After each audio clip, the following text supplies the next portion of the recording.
a lot of us who work in sex history, we end up writing about people who either couldn't or have never had the chance to speak for themselves. And that is an incredibly powerful thing to be able to do, and we are, at least I feel, desperate to get it right, because a lot of people get it wrong. And to give a voice to those who've died and to show their lives as they were is really important for us to be able to do well.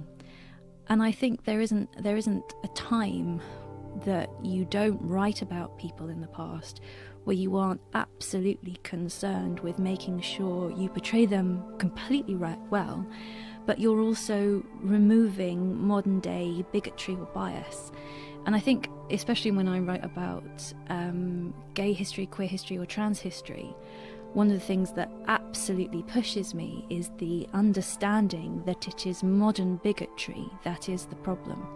Because these are histories that have existed for centuries. We may have a modern word for them, but they have been part of our sexual culture, and people have lived those lives since human sexuality began. So can sex history then help us negotiate the sex-related discourses of our moment? Can looking back to the past help us have better conversations about gender fluidity, about consent, about trans identity, all of those things that are preoccupying us right now? Okay. Absolutely. I mean, one of the areas that I research and I'm very passionate about is the history of the sex trade and the history of sex work and sex workers, and that's another incidence of where you're desperately trying to get at the voices of people themselves, and you always lose it. It's recorded by courts or, communicated through somebody else. But looking at the way the history works, and it's very circular, and if you look back through the record, you can see that we're still having the same debates around it.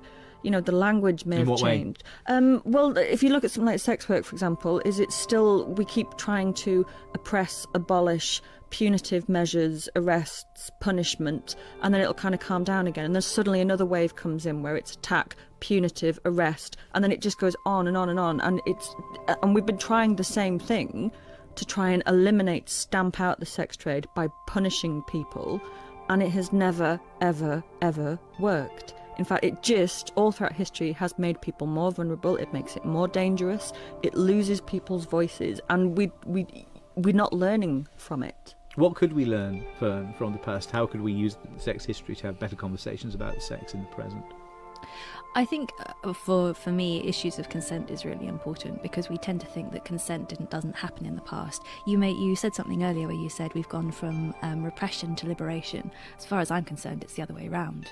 We've really gone from a far more liberated and explorative, fluid society, a culture of sex, where women wrote about sex. I mean, that's the thing. If you look at the 15, 16, 17, 1800s, even the early 1900s, women had a voice in our sex literature. They were writing, they were publishing, they were talking about sexual knowledge, they were making that clear. And it's the end of the 19th and early 20th century where women's voices suddenly get removed and taken out. And I think we're starting to claim it back right now. We're starting to return to a culture of the past that is more fluid and more understanding. But without reading the stories of the past, we're not going to get there. So it should make us show a bit of humility then, should it, Kate? A bit of humility, a bit of willing to listen, to understand where we've come from and where we're going to, and the idea that all these things that we think are new really aren't.